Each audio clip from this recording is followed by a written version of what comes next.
Hola, ¿cómo están? Bueno, pues sean bienvenidos a esta tercera semana de nuestro módulo, nuestra materia. Y bueno, ciertamente, pues como les había comentado en algunas sesiones anteriores, bueno, pues esta parte del estudio de los estudios del futuro para los negocios se divide en tres partes principalmente, ¿no? Digamos, es la segunda parte de este primer gran bloque y la siguiente semana estaremos abordando específicamente el tema del Club de Roma y con eso terminaríamos toda la primera fase o el primer bloque de los estudios del futuro. Ciertamente, bueno, pues deseando que ustedes estén muy bien y que gocen de salud y sus familias también, sus seres queridos, pues continuemos con esta parte de nuestro módulo. Haciendo un poco de reflexión sobre los temas que hemos abordado en las otras sesiones, pues seguramente ya se habrán dado cuenta que la parte del diseño de los futuros es un tema que ciertamente al ser muy nuevo en nuestro país, pues permite un gran, o tiene un gran espectro de utilización, ¿no? Entonces, la verdad es que yo he encontrado de manera muy personal, pues una gran beta ahí para realizar algunos estudios prospectivos y sobre todo, pues entender que no necesariamente, insisto, el estudio del futuro es determinista, ¿no? O se trata de predecir, sino más bien es la identificación de las tendencias para encontrar algunos escenarios que podrían presentarse. Entonces, bueno, pues ese es el contexto. Solamente quise tomar estos breves segundos para hacer esta reflexión acerca del por qué la prospectiva en una materia, en un módulo como este. Y pues bueno, pues ciertamente creo que en las conversaciones que ya hemos tenido, tanto en las grabaciones como en las sesiones síncronas, pues hemos dado cuenta, ¿no? De la importancia del digamos, del uso de las herramientas prospectivas. Entonces, bueno, pues empezaremos con algo que se llama las 4 horas de la historia socioeconómica, insistiendo en el tema que, bueno, es preciso que conozcamos de dónde parten o dónde están los esquemas de inicio o cuáles son las fundamentaciones para poder entender el fenómeno de la prospectiva o de la formulación de futuros o la creación de futuros o los estudios de los futuros para los negocios, ¿no? Entonces, bueno, empecemos con el tema de la máquina del vapor, ¿no? Ciertamente la identificación de esta herramienta, ¿no? Nos permitió, pues, lo que hoy en día conocemos ya como una masificación de la producción, pero digamos, realmente la parte fundamental es cuando logramos domesticar el vapor, ¿no? O sea, el uso del vapor ya tuvimos pleno control sobre él, ¿no? Y por tanto del fuego. Entonces, ciertamente entendamos que la máquina del vapor es el punto principal para lo que hoy en día conocemos como la revolución industrial, ¿no? Donde también es una revolución tecnológica, en el sentido de que, bueno, toda ruptura, ¿no? Respecto a un modo de producción que ya teníamos muy descifrado y muy, hasta quiero decir, estandarizado, lleva implícita, ¿no? Una modificación o una incorporación tecnológica. De hecho, bueno, pues el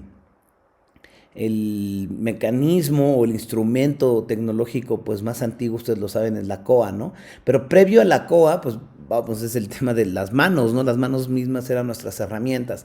Pero si hablamos de algún elemento externo, pues sí, la COA fue un detonante y fue una innovación, ¿no? Enorme, porque esto permitió que las personas dejaran de utilizar las manos para los temas de la siembra, ¿no? Entonces, esta ruptura, ¿no? Este elemento disruptivo de incorporación tecnológica, pues por supuesto que lleva implícito, ¿no? Una idea de cambio, ¿no? Entonces, un producto nuevo, ¿no? Ciertamente crea la demanda de otros.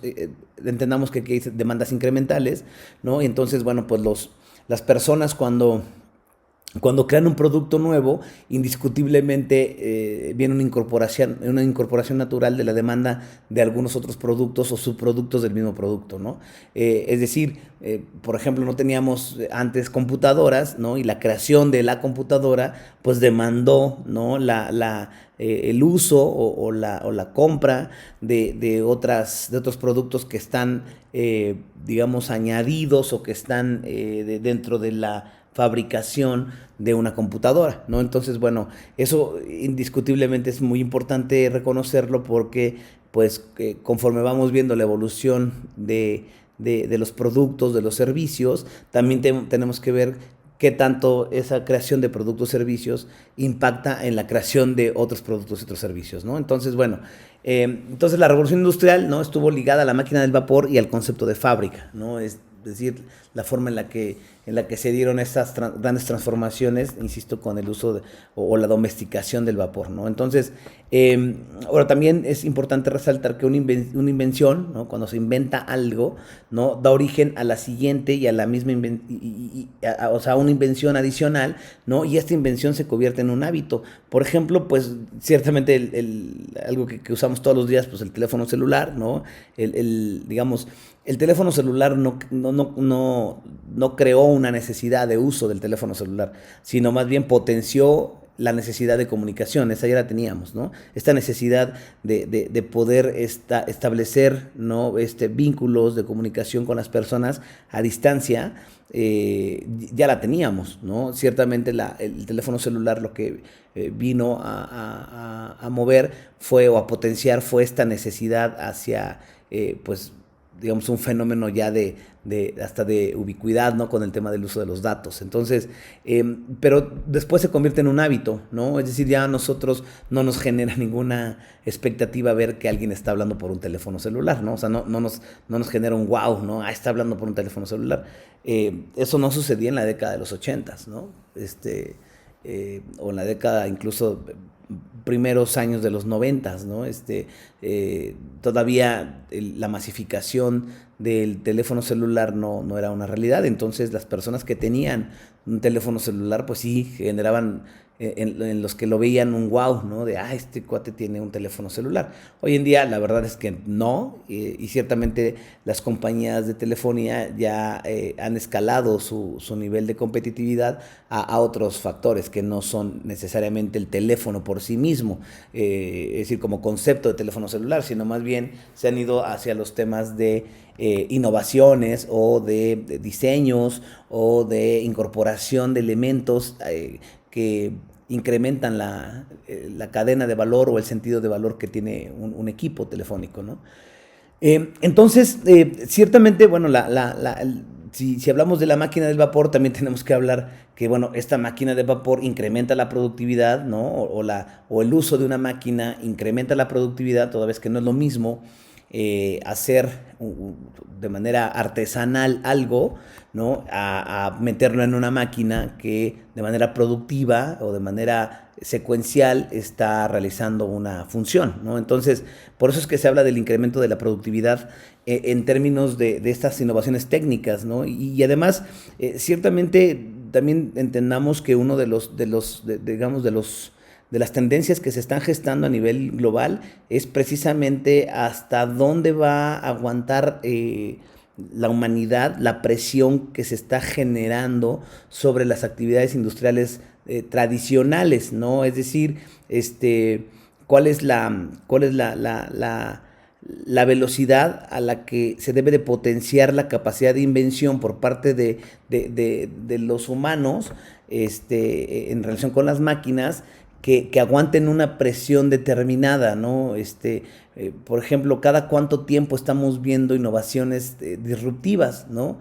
Si ustedes voltean hacia atrás, han pasado muy pocos años entre, no sé, la creación del teléfono y la creación o la invención del horno de microondas, ¿no? Pero si ustedes voltean hacia atrás, pasaron muchísimos años entre el descubrimiento del fuego y la domesticación del fuego, ¿no? Entonces, estos ciclos, ¿no? Con una teoría ahí que se denomina teoría de los ciclos helicoidales, nos damos cuenta que se van cerrando cada vez más o de manera más notable los periodos de tiempo que pasan entre una innovación disruptiva y otra, ¿no? Entonces, pues insisto, tal vez a ustedes no les genera, por supuesto, ningún asombro el ver que alguien tiene un horno de microondas, ¿no? Sin embargo, pues volteen hacia atrás y verán que muchas de las personas que ya tienen cierta edad, ¿no? Vamos a pensar 80, 90 años, no lo tenían en su día a día, ¿no? Entonces digamos, la aparición del horno de microondas sí generó una expectativa y generó una modificación total en el paradigma de los hogares, ¿no? Entonces, bueno, ciertamente entonces la productividad se incrementa derivado de una innovación técnica, ¿no? Entonces, aquí tendríamos que hablar también sobre el tema de qué tan sostenido puede ser, ¿no? O sostenible puede ser el desarrollo de tecnología, ¿no? Hoy en día también no solamente hablamos del tema de la sostenibilidad, es decir, que una industria determinada puede sostener su capacidad inventiva o su capacidad de desarrollo de nuevas tecnologías de manera frecuente. Eso es una parte, pero hoy en día también tenemos que entender que el tema de la sostenibilidad tiene que ver también con los temas de sustentabilidad, ¿no?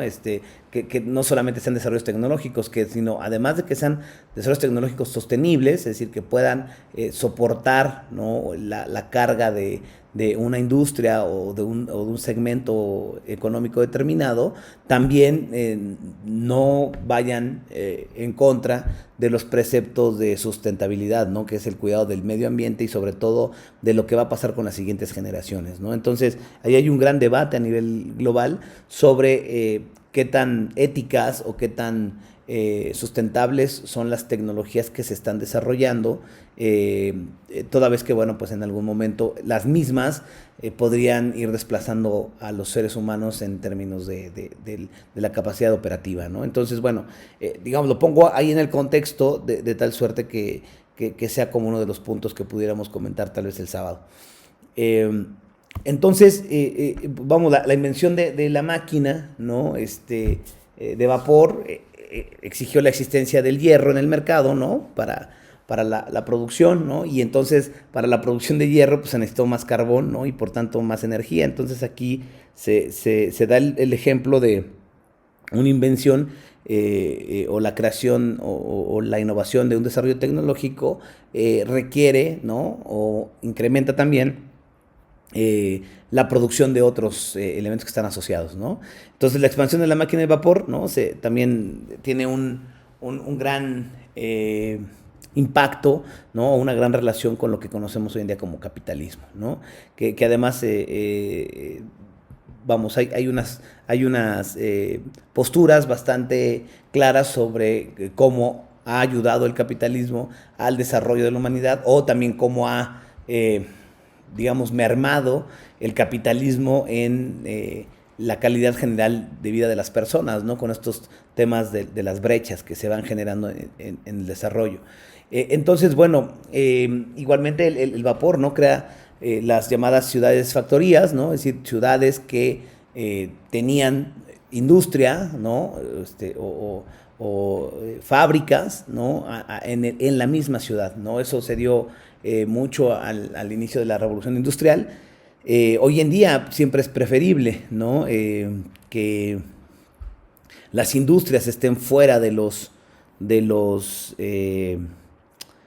centros de vivienda, ¿no? De las, digamos, de las zonas metropolitanas, ¿no? Normalmente lo que buscamos es que estén alejados, ¿no?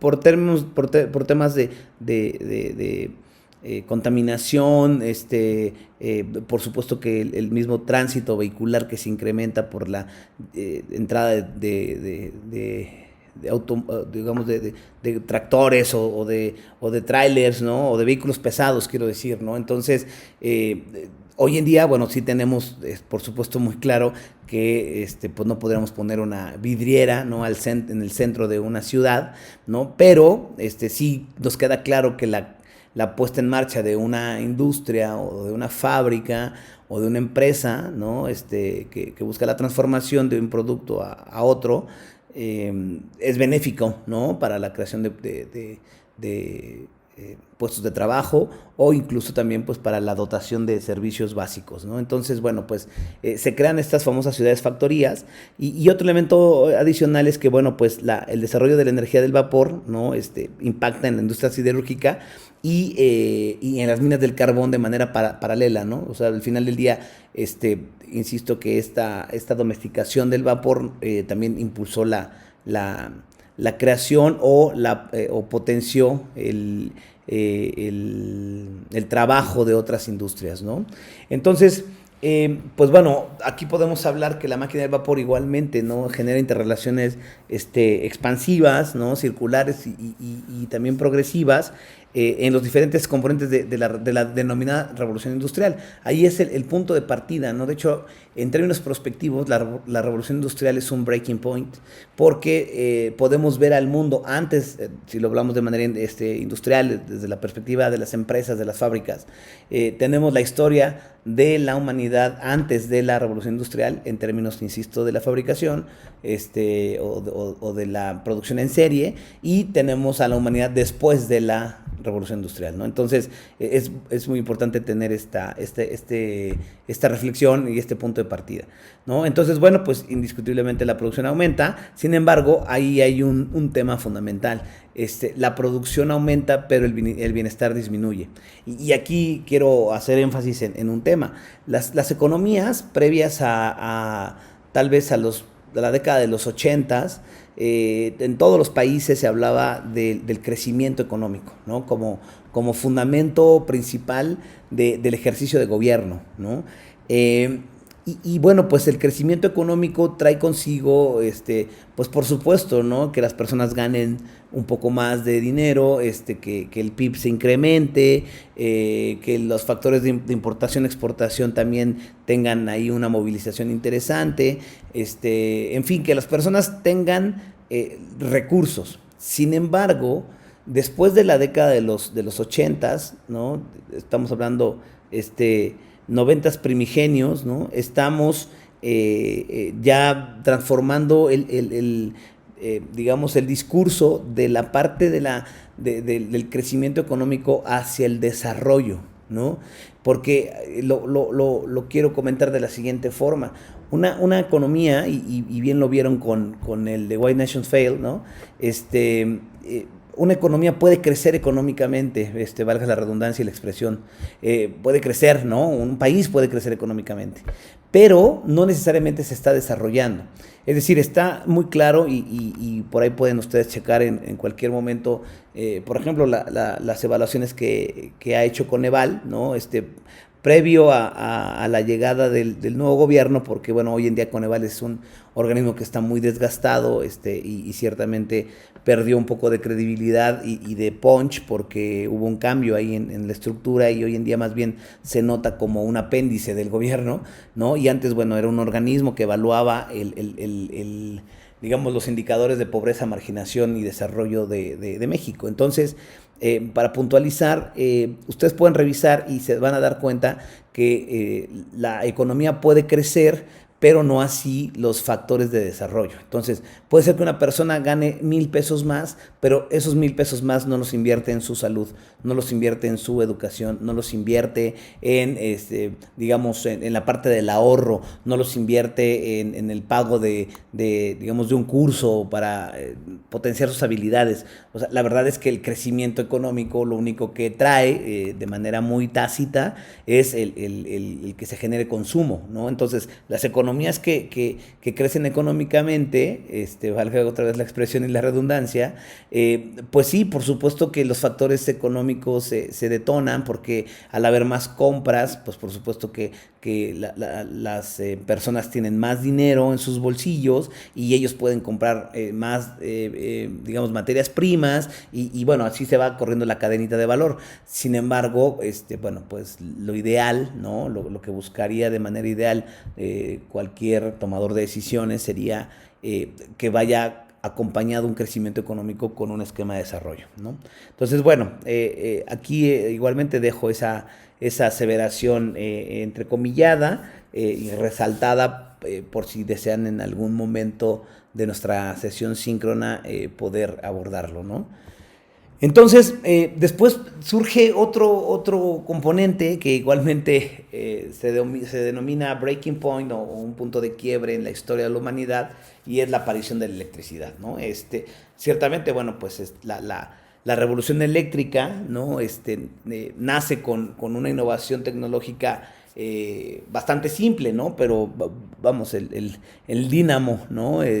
Cómo se podría generar energía eléctrica a través de, digamos, de la rotación de un elemento, ¿no? Y con los temas de la fricción se creaba energía cinética y esto, bueno, al final del día se podía convertir en electricidad. Entonces, bueno, la energía eléctrica genera una revolución, ¿no? Y bueno, al final del día, pues hoy en día no podríamos imaginarnos nuestra existencia sin energía eléctrica, ¿no? Es más, muchos de los componentes, elementos o herramientas que tenemos en nuestro día a día, pues funcionan con electricidad, ¿no?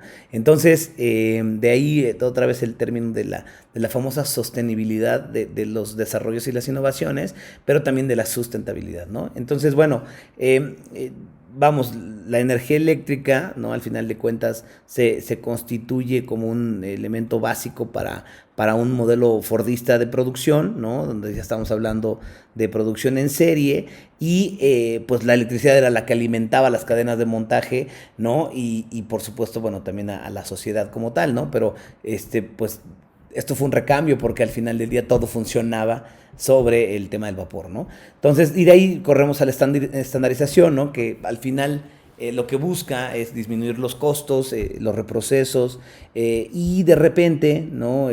Con estos disminución de los costos, por supuesto que se incrementaban las marginalidades de los ingresos y pues en teoría aumentaba la calidad de vida de las personas porque pues hay un elemento utópico ahí de que si tú ganas más dinero, por supuesto que lo inviertes en tu calidad de vida, que insisto que esto es una falacia sistémica, ¿no? Y bueno, al final del día, pues la revolución eléctrica es la que hoy en día pues también está siendo parte importante de lo que conocemos como desarrollo de la humanidad.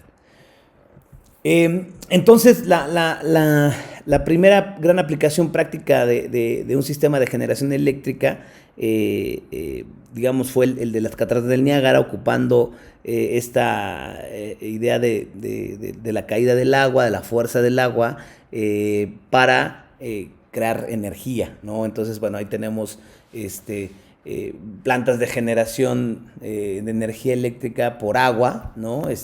Las hidroeléctricas famosas, y tenemos otras, ¿no? Que es a través de la generación del vapor, ¿no? Para la creación de energía, como son las termoeléctricas, ¿no? Entonces, bueno, digamos, ahí está la parte de la primera gran aplicación y hoy en día, ¿no? Pues llegamos hasta la idea de poder tener automóviles, ¿no? Que son eléctricos, ¿no? Y que ciertamente traen esta idea de la sustentabilidad por el hecho de la no emisión de contaminantes, pero todavía hoy en día el gran debate, y seguramente lo habrán escuchado en los medios, el gran debate está en, correcto, pero para generar energía eléctrica, o sea, para la creación de energía eléctrica se requiere el uso todavía, ¿no? De elementos que contaminan. Entonces, ese es el gran debate, ¿no? ¿Por qué no se le apuesta a energías limpias, ¿no? Que te dotan de energía, ¿no? Por ejemplo, la famosa energía eólica,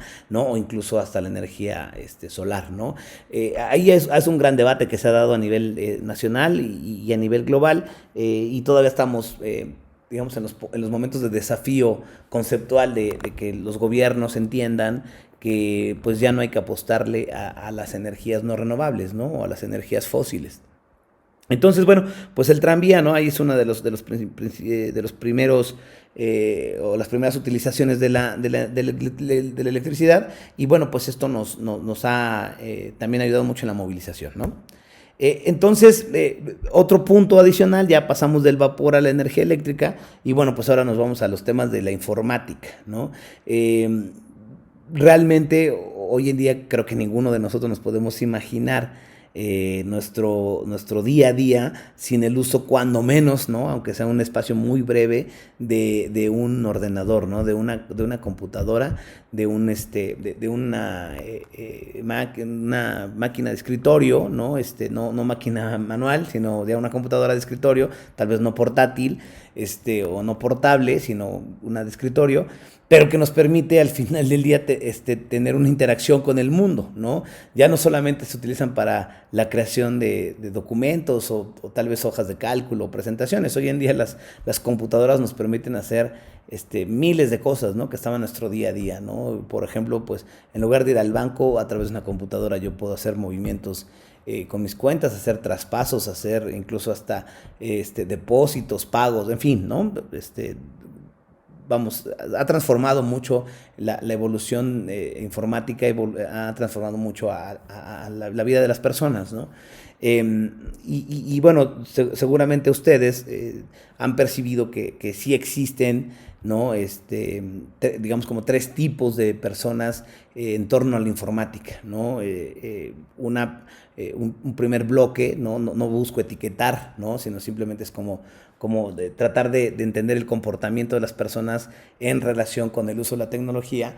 Entonces, bueno, tenemos a unas personas que son usuarios tecnológicos, ¿no? De eso creo que ya en algún momento, no sé si lo comenté, pero lo reiteraré en unos cuantos segundos, que es una persona que usa, ¿no? la tecnología porque no le queda de otra, ¿no? Es decir, todo mundo se comunica a través del correo electrónico y él no tiene correo electrónico y se siente un poco desplazado y digamos, hecho a un lado porque pues todo mundo empieza a generar información y hay una transmisión de la misma información de manera electrónica a través del correo y pues se tiene que abrir un correo electrónico y lo aprende a usar digamos a medias, porque pues solamente le pone texto y envía y recibe, ¿no? Y ya no le hablemos de insertar un archivo adjunto o de hacer algo adicional con el correo electrónico, perdón, porque lo ponemos en jaque, ¿no? Entonces, bueno, son usuarios tecnológicos.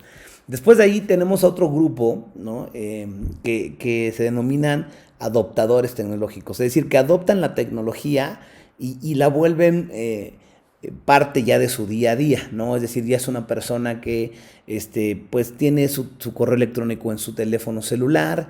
La primera persona, por supuesto que es la clásica que te dice, ahora que llegue a la oficina, checo mi correo electrónico, ¿no? Cuando bien, pues el correo electrónico se puede checar desde un teléfono celular, ¿no? O una tableta. Entonces, ya el adoptador tecnológico tiene su correo electrónico en su teléfono, utiliza mensajería instantánea para la comunicación, como pues el WhatsApp, Telegram, en fin.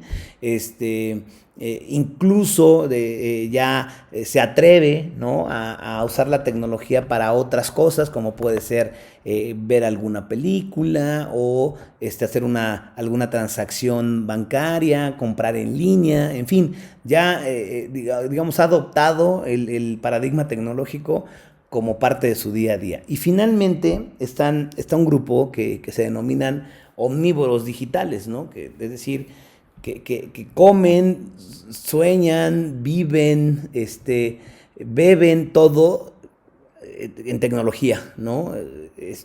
Las aplicaciones son su día a día, incluso son capaces de customizar un poco la tecnología para que ésta se ajuste a su estilo de vida, están hiperconectados, ¿no? Son personas que pasan muy pocas horas del día solamente tal vez las del sueño, no conectados, ¿no? E incluso, vamos, o sea, están conectados porque pueden seguir recibiendo correos electrónicos, mensajes, pero tal vez no se despiertan para contestarlos, o sea, pero pasan muy poca parte del tiempo, de su tiempo, fuera, digamos, de línea, ¿no? Offline.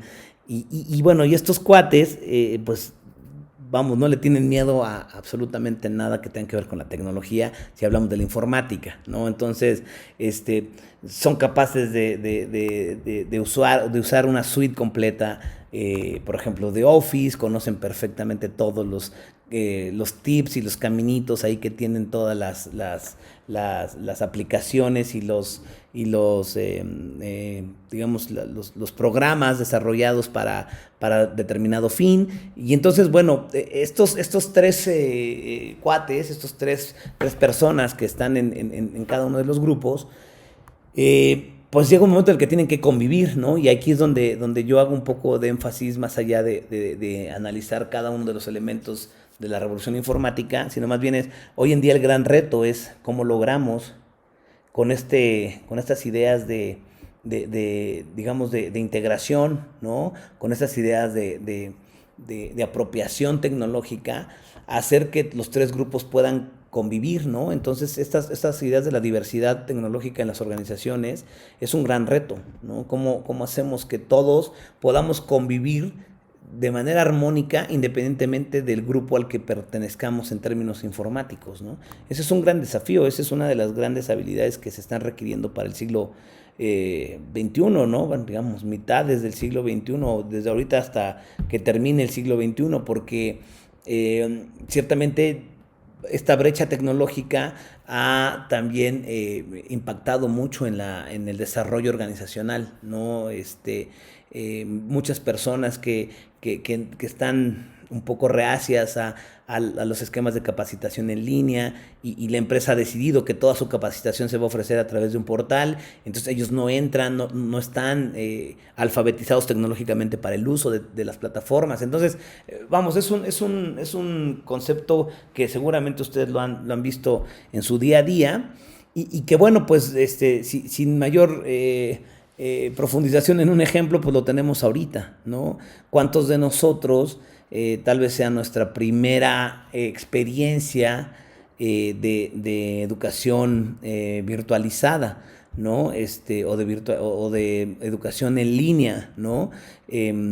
Porque, vamos, algunos todavía estábamos como muy acostumbrados me presento en un salón y es la única forma en la que yo aprendo, el proceso de enseñanza-aprendizaje se tiene que dar así, y bueno, hoy en día pues llegó la pandemia y nos modificó todo el contexto. Entonces, bueno, seguramente muchos de ustedes no les costó nada, pero tal vez algunos de ustedes sí, ¿no? Romper el paradigma de, híjole, ahora yo me tengo que autogestionar en mis tiempos para poder cumplir con todos los entregables, para poder cumplir con las reuniones desde casa, para poder seguir siendo productivo, ¿no? Entonces, bueno, la informática se ha convertido en otro breaking point. Hay una revolución ahí bastante importante que es muy notable en relación a la informática. Entonces, bueno, pues aquí una breve explicación, ¿no?, de lo que ha pasado con la informática. Por ejemplo, quienes estén en los temas de manufactura, precisamente verán que los paradigmas de just in time, ¿no?, de la reducción de los inventarios para adaptación a la demanda, tienen que ver, por supuesto, con el uso de sistemas informáticos, ¿no?, de producción, ¿no? Entonces, las personas que trabajen digamos, a distancia, de manera natural, bueno, pues entenderán que todo el tema de la reducción de los costos por el trabajo en casa, pues es una realidad, ¿no? De hecho, muchas empresas, han quebrado pues porque no hay venta de productos, ¿no? Pero la reducción en sus costos, ¿no? Digamos, como la luz, el agua, pues se vio notablemente, ¿no? Entonces, algunas empresas están incluso pensando, y que también hay un debate a nivel global sobre el tema, de hacer un mix de producción, ¿no? O un mix organizacional, en donde algunas personas que se sientan cómodas y que además han mostrado que la productividad no se redujo por estar en su casa, puedan seguir haciendo el trabajo desde esos espacios, y aquellos que les ha costado trabajo o que ciertamente están muy acostumbrados al direccionamiento face to face, ¿no?, persona a persona, bueno, sean quienes se presenten a sus centros de trabajo, ¿no? Entonces, bueno, la revolución informática ha dado cuenta y ha permitido que esto suceda, ¿no? Imagínense que estuviéramos en plena pandemia y no tuviéramos internet o no tuviéramos eh, un teléfono, ¿no? Para comunicarnos, pues estaríamos encerrados como ermitaños y estaríamos aislados del mundo, ¿no? Tal vez,